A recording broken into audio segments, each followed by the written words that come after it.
तो मेरा कहना है, देखिए जो बातें राहुल गांधी लगातार कर रहे हैं, यही बातें तो वो कर रहे हैं, यूथ को जगाने का काम, बाकी सभी को जगाना है, लेकिन युवाओं के लेकर जो उनकी जो बातें हैं, वही इसमें जो सारी बातें, देखिए उन्होंने जो मुद्दे उठाए हैं, उसमें मुद्दा वो भी है कि हम चीफ जस्टिस ऑफ इंडिया नहीं हो पाएंगे राज्यसभा के सदस्य। उसने कहा है कि हम जो है, अगर वोट कटेगा तो फिर उसके भोगना पड़ेगा जो चीफ इलेक्शन कमिश्नर है। बहुत बहुत जो ये अपील कर रहे हैं, बहुत सारी चीज, और यही अंदर ही अंदर सबके चल रहा था। जो कहा विवेक सर ने और रशीद भाई ने, उसको दूसरे नजरिए से उसको देखा। और अभी देखिए जो तमिलनाडु से जो निकला, किसी ने नहीं सोचा था कि ये इस तरीके का वो यूथ ही है जिसने वहां हाथों रातों रात उससे एक जो रजत पटका सितारा था उसको राजनीति का हीरो बना दिया। तो ये चीजें जो निकल रही हैं, उसमें बहुत कुछ है, इसमें है एंगल्स, हम देख सकते हैं कि पहले का इतिहास, या उसमें ये था, इसमें ये था, लेकिन आज इसको कैसे हम ले सकते हैं, आपकी अपनी क्या राय है? देखिए, मैंने विवेक का तो नहीं सुना, लेकिन राशिद को सुना। मैं राशिद की बात से पूरी तरह इत्तेफाक रखते हुए उसके आगे थोड़ा सा बढ़ता हूँ। मैंने इत्तेफाक से इसको लेके कल ही एक पोस्ट की थी। वो पोस्ट मैं जो पढ़ना चाहूंगा, क्योंकि उसी में सारा जवाब छिपा है। हमारे बहुत से मित्र भावावेश में काकरोच बनने लगे। उन्होंने काकरोच को समर्थन दिया, मगर यह समझने की कोई कोशिश नहीं कि यह सब क्यों हो रहा है। राष्ट्रीय स्वयंसेवक संघ की, यानी आरएसएस की, सदैव से यह सोच रही है कि देश में एक ही विचारधारा रहनी चाहिए, बाकी सब खत्म हो जानी चाहिए। इसके लिए पक्ष भी हमारा हो और विपक्ष भी हमारा हो, लेकिन वो कमजोर हो। और वही काम अब भी हो रहा है। इसकी साजिशें देश की आजादी के साथ शुरू हुई थी। कभी समाजवादी आंदोलन बनके, कभी जमींदारों और राजे रजवाड़ों का आंदोलन बनके, तो कभी 1988 के दौर में मंडल कमंडल के जरिए यह खेल किया जा रहा था। एक तरफ मंडल कमीशन के नाम पर, तो दूसरी तरफ विश्व हिंदू परिषद मंदिर आंदोलन कर रही थी। और इन सब में जनता के मुद्दे दब गए। 2011 में हमने उसे लोकपाल आंदोलन के रूप में देखा, जिसे अन्ना आंदोलन भी कहते हैं। और सत्ता बदलने के बाद सब खामोश हो गए। तो अब जो है, जिस तरीके से आज जो स्टूडेंट्स के, जेनजी के मुद्दे हैं, उनको लेके सड़क पर लड़ कौन रहा है, मैं एक सवाल हम सबसे भी है, मुझसे भी। तो यदि हम देखेंगे तो एनएसयूआई लड़ रही है, यूथ कांग्रेस लड़ रही है, कांग्रेस लड़ रही है। कोई कह दे मैं गलत बोल रहा हूं, वही सड़क पर लड़ रही है, लाठी भी खा रही है, वाटर कैनिंग भी हो रहा है। मैं देख रहा था चंडीगढ़ में भी राजभवन का घेराव कर रहे थे। मैंने कल राजस्थान का भी देखा, वहां पे मूल कांग्रेस और स्टूडेंट कांग्रेस पूरा कर रहा है। हाँ, मैं यही कह रहा हूं। आपके भोपाल की बात करें तो आप खुद देख रहे हैं, वहां पर भी कांग्रेस ही कर रही है। यदि और महाराष्ट्र की बात करें, दूसरे किसी भी राज्य की बात करें, तो आपको इवन पश्चिम बंगाल की बात करिए तो भी कांग्रेस लड़ रही है। जब कांग्रेस लड़ रही है उन मुद्दों को लेके, तो आखिर ऐसी वक्त में वह जस्टिस जो कहीं ना कहीं संघ से जुड़ाव रखता है, जिसका उदय संघ से होता है, वो एक कॉकरोच शब्द का इस्तेमाल करता है। और उसके उन शब्दों के बाद में, चूंकि मैं उस शख्स को निजी तौर पे जानता हूं, इससे ज्यादा नहीं बोलूंगा क्योंकि कोर्ट का मसला है, तो इतना ही कहूंगा, उनके यह बोलने के साथ ही अचानक एकदम से एक कॉकरोच जनता पार्टी बन जाती है, हो जाता है। जिस राज्य में बैठा व्यक्ति बनाता है, वहां से ही विवेक आते हैं, इत्तेफाक से महाराष्ट्र में पुणे से। और वो शख्स है कौन? आम आदमी पार्टी का ही वो व्यक्ति है। और जो आम आदमी पार्टी का यह व्यक्ति है जिसने ये सब कुछ किया है, तो इसके बारे में एक बड़ा आपको स्पष्ट ये दिखा दे कि ये वो शख्स है, ये आप देखिए, जिसने जब राहुल गांधी भारत जोड़ो यात्रा कर रहे थे तो क्या कमेंट कर रहा था। ये इसके अलावा देखिए, ये जिस तरीके से राहुल गांधी के बारे में लगातार कमेंट करता रहा है, सब करता रहा है, वो सब कुछ सामने आता है। मैं ये इसलिए कह रहा हूं। इसके अलावा उसकी यह भी तस्वीर एक देख लीजिए मनीष सिसोदिया के साथ, और यह भी देख लीजिए कंप्लेंट लॉन्च हुई थी पुणे में, और वो जो एफआईआर के लिए दर्ज हुई थी वो आम आदमी पार्टी के लीडर, क्या नाम है उसका, लीडर का, उसका नाम वही है अभिजीत दीपके। तो जब अभिजीत दीपके जो लीडर बताया जा रहा है, ये अभिजीत दीपके, ये देख लीजिए कंप्लेंट में, तो वो जो पुलिस कमिश्नर को दी गई पुणे के, ये आज की नहीं है, तो ये 6 अगस्त 2019 की मैं बता रहा हूं। तो इससे आप यह समझ सकते हैं बहुत पुराना वह व्यक्ति उस चीज का है। आज तक तो उसने कोई क्रांति नहीं की, आज तक कोई लड़ाई नहीं लड़ी, कोई जनता की एक लड़ाई लड़ी हो, एक जगह दिखाई दिया हो तो आप मुझे दिखा दीजिए, नहीं लड़ा। लेकिन अचानक उस वक्त में जब जनता उबल रही है, कहीं एनर्जी संकट, कहीं महंगाई, कहीं दूसरी चीजें, स्टूडेंट्स का, मैं देख रहा हूं मेरी खुद अपनी बच्ची इस समय इतना गुस्से में है कि मैं उस समझ सकता हूं कि बच्चों का दर्द क्या है, और उसके दर्द के साथ मेरी पत्नी का भी दर्द शामिल है।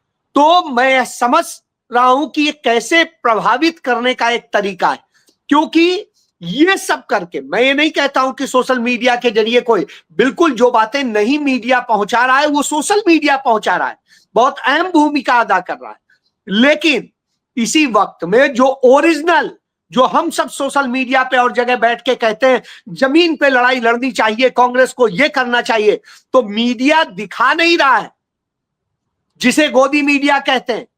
और आज के मैंने सारे अखबार दिल्ली के देख डाले, मुझे कहीं आंदोलन का दिखाई ही नहीं दे रहा, जबकि दिल्ली में वहां जो है शिक्षा मंत्री के घर का घेराव किया गया, नहीं दिखाया जा रहा। और वहीं दूसरे सीबीएसई वाली भी खबर गायब है, जिसमें 17 लाख बच्चों का की ये स्थिति, किसी की सप्ली आई है, किसी का कुछ आया, किसी का कोई और स्थिति है। और जो कॉपियां बेचारे बच्चे डाल रहे हैं, आप सर्च कीजिए इस समय ट्विटर पर कि सीबीएसई रेवोल्यूशन, तो आपको आ जाएगा कि कैसे कॉपियां स्कैन जो की गई है फर्जी तरीके से नंबर दिए गए हैं, वो सारा एक चैनल सिर्फ उसको लेके थोड़ा सा दिखा रहा है, वो एबीपी है, और उसके अलावा कहीं नहीं दिखा रहा है।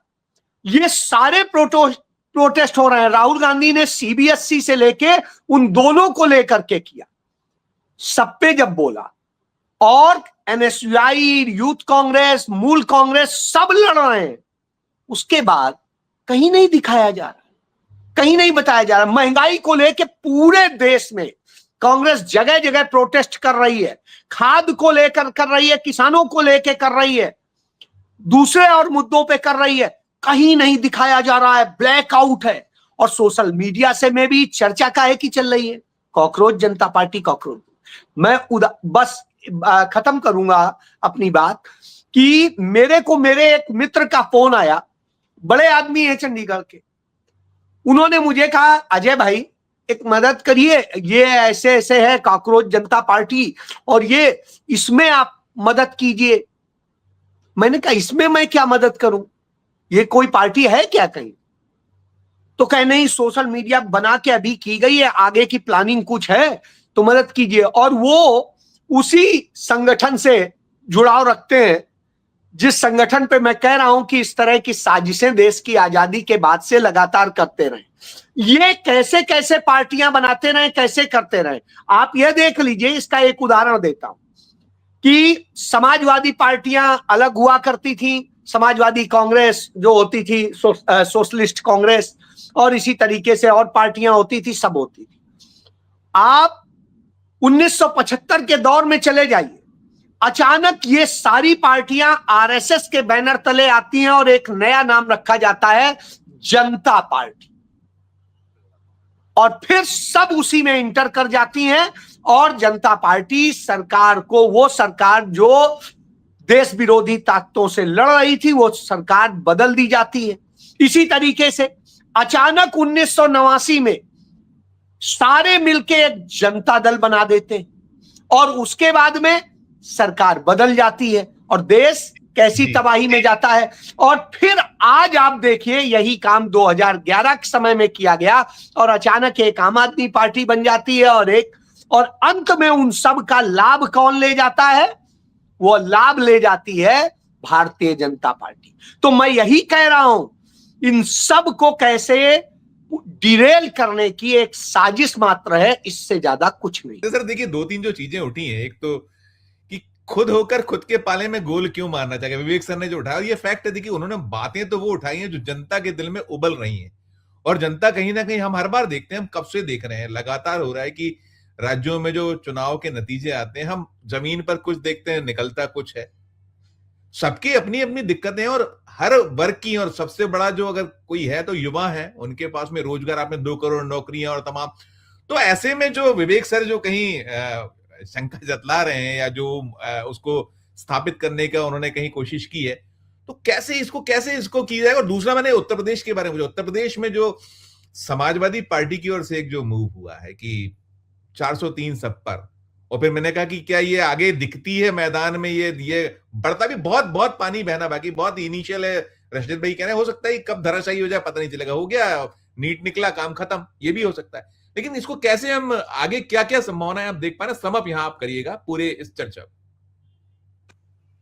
देखिए, मैं पहले तो एक चीज ये कहना चाहूंगा कि मैं फिर से एक बार राशिद की बात से सहमत हूं, और मैं विवेक जी की बात से बिल्कुल असहमत हूं।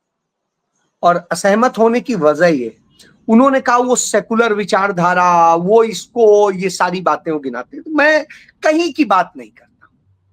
अब भारतीय जनता पार्टी पे जाइए, ये भारतीय जनता पार्टी का ऑफिशियल पेज, इस पेज में उनकी फिलॉसफी लिखी हुई है। तो हिंदी में भी है, इंग्लिश में भी है, तो जो लोग हिंदी में पढ़ना चाहें हिंदी में पढ़ सकते हैं, इंग्लिश में पढ़ना चाहें इंग्लिश में पढ़ सकते हैं। सामाजिक आर्थिक विषयों पर गांधीवादी दृष्टिकोण, जिसमें शोषण मुक्त समता युक्त समाज की स्थापना हो सके।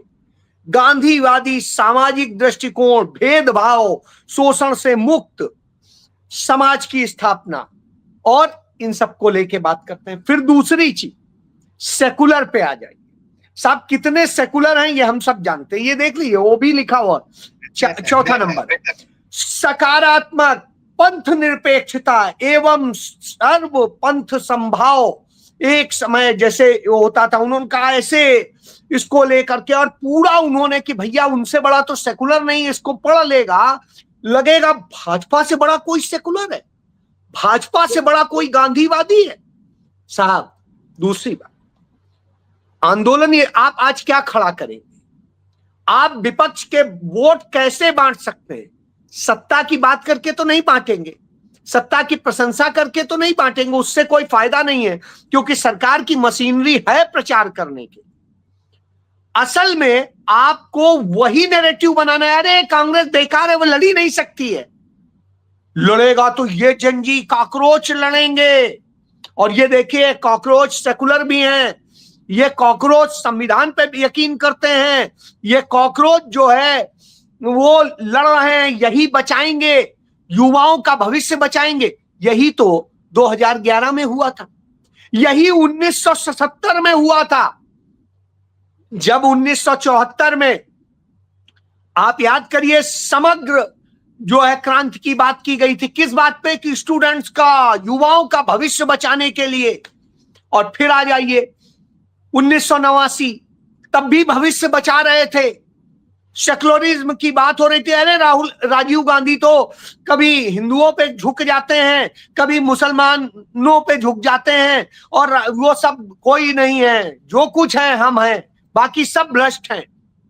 तो साहब जब ये करेंगे तभी आप एक वोट का बड़ा शेयर प्रभावित कर सकेंगे। हम नहीं कहते वो चुनाव में आए, लेकिन वो इससे करके इससे वो अविश्वास पैदा करेंगे उस विपक्ष को जो वास्तव में विपक्ष है, जो वास्तव में लड़े। अभी ये आंधी की तरह चलेगा। आपको इसका एक मौजूदा तुरंत का उदाहरण देता हूं। चंद दिन पहले राज्यसभा में, राज्यसभा के बाहर, तमाम जगह एक चिकना चुपड़ा लड़का जो सदस्य था किसी एक इसी तरह जंजी पार्टी से पैदा हुआ, वो तमाम की एयरपोर्ट पे चाय इतने की क्यों है, युवाओं के भविष्य पे बात क्यों नहीं हो रही है, रिचार्ज जितने का क्यों है, और ये छोटी छोटी बातें करके माहौल बना के एकदम से सोशल मीडिया पे हीरो बन गया था। और फिर अचानक एक दिन पता चला कि वो तो भाजपा का सदस्य बन गया, अपने साथ साथ और भी बहुत सारे लोगों को ले गया। साहब यही सत्य है, ये मैं आपको बताना चाहता हूं। इसलिए ये तथाकथित काकरोच पार्टी जो भी है, ये वास्तव में मुद्दे को डिरेल करने और उसे भटकाने और उसे वास्तविक स्थितियों से बितर रहा, क्योंकि ये कुछ दिन का है। अभी कुछ दिन बाद में ये बात खत्म होगी, और खत्म होगी उसके बाद में स्थितियां दूसरी शुरू होंगी, और फिर हो जाएगा। देखो ये सारी चीज जो है कॉकरोच जनता पार्टी तो वो करती है, कांग्रेस नहीं करती, सपा नहीं करती, ये नहीं करते, वो नहीं करते। ये डीप स्टेट के बारे में, चूंकि मेरा अपना स्पेशलाइजेशन डीप स्टेट पे, तो मैं एक उसे बड़ा शार्ट में 3 शब्दों में समझाता हूं, क्योंकि बड़ा लंबा है, समझने के लिए 1-8 घंटा चाहिए होगा कम से कम, उसमें भी पूरा नहीं समझा सकते। उसका 3 सबसे बड़े थीम होते हैं। स्थापित धर्मों को खत्म करके छद्म धर्म स्थापित करो। हम बचपन से सुनते आए हिंदू धर्म है, हिंदू धर्म में हमारे यहाँ शंकराचार्य हमारे सबसे बड़े सर्वोच्च गुरु होते हैं। हमारे वेद, वेदांग, उपनिषद ये हमारे धर्म ग्रंथ होते हैं। महाकाव्य ग्रंथ, चाहे रामायण हो चाहे गीता हो, ये हमें सिखाने का काम करते हैं। ये इसलिए लिखे गए हैं, ये धर्म ग्रंथ नहीं है, हमारे लिए ज्ञान ग्रंथ हैं। इसी तरीके से और चीजें। लेकिन अब क्या हुआ, उसी को जो वास्तविक है, सनातन का अर्थ है जो सतत चलता रहता है। तो सनातन तो शंकराचार्य जी ने भी कहा, लेकिन उन्होंने धर्म का नाम नहीं कहा सनातन। तो अब आप देखिए, अब सनातनी होने लगे। पहले कट्टर हिंदू भय, फिर सनातनी हो गए, हिंदुत्व हुए। और वही अब कभी भी वेद की बात नहीं करते। एक मिनट, वेद की बात नहीं करते, वेदांग की बात नहीं करते, उपनिषद की बात नहीं करते, कभी नहीं करेंगे। वो बात दूसरी करेंगे, क्योंकि उसकी देंगे तो सारे समाज को एक बांधने की बात है। उसमें तो कहीं मनुवाद है ही नहीं, मनु संहिता नहीं है। अच्छा, अब दूसरा क्या करते हैं, जो स्थापित राजनैतिक दल होंगे या व्यवस्थाएं होंगी, उन्हें डिरेल करके एक नई व्यवस्था स्थापित कर, जिससे उनका प्रभुत्व स्थापित हो जाए और उसके जरिए सब अस्थिर रहे, और अस्थिर रहे तो उनका राज चले। तीसरा, वहां की संपत्तियों पे चंद लोगों का कब्जा कराना, कि संपत्तियां चंद लोगों के हाथ में हो, बाकी सब भिखारी बन के लाइन में खड़े हो, जिससे हम जैसे चाहें वैसे डिक्टेट कर सके। यह डीप स्टेट के मूल 3 थीम है। तो ये उसी का हिस्सा है, और इसे यूं समझना चाहिए।